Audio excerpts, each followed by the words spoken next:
Hello everyone.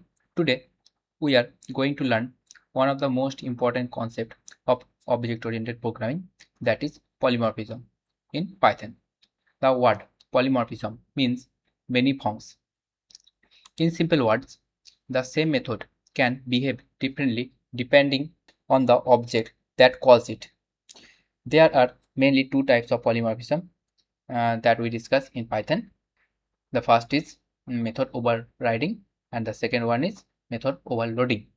Now start with method overriding. See this block of code. This is a payment method example. We have different payment methods such as credit card, UPI and wallet. All of them perform the same task, which is making a payment, and that is the payment class which is contain the pay method.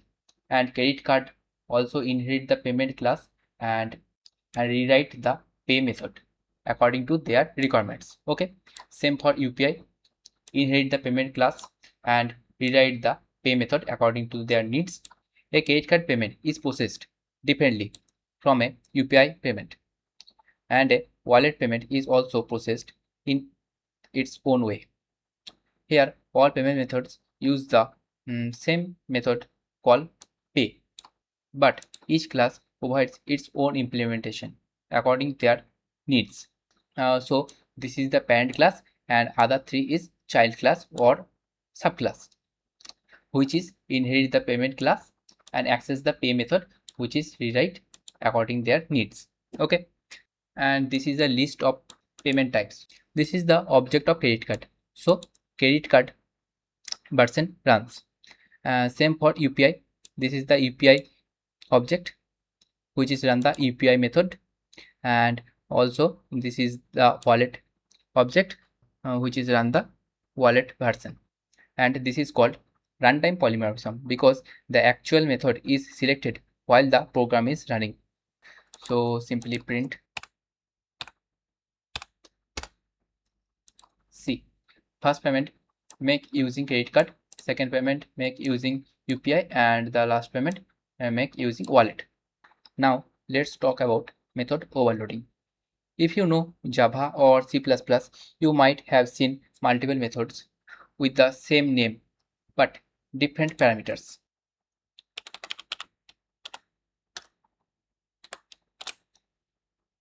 That feature is called method overloading.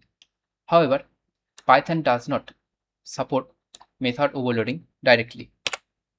But don't worry, you can achieve this feature or similar behavior in using variable length argument. The syntax is *args. This is called variable level argument. For example, see this block of code. This is a demo class.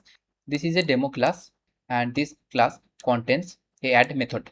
And add method have two parameters, self and variable length argument, and simply call the sum function and pass the all parameters. Then create a object. This is the object which I created, and call the add method and pass two parameters, and the second line pass three parameters, and the third case pass fourth parameter. You can pass multiple parameters. Okay, if I run this code, so then see. So although Python does not provide method overloading in the traditional sense, but we can still achieve the same flexibility using Python special features. Okay, so today we learned what is polymorphism, how method overriding works, and how we can achieve method overloading in Python. I hope this concept is clear now.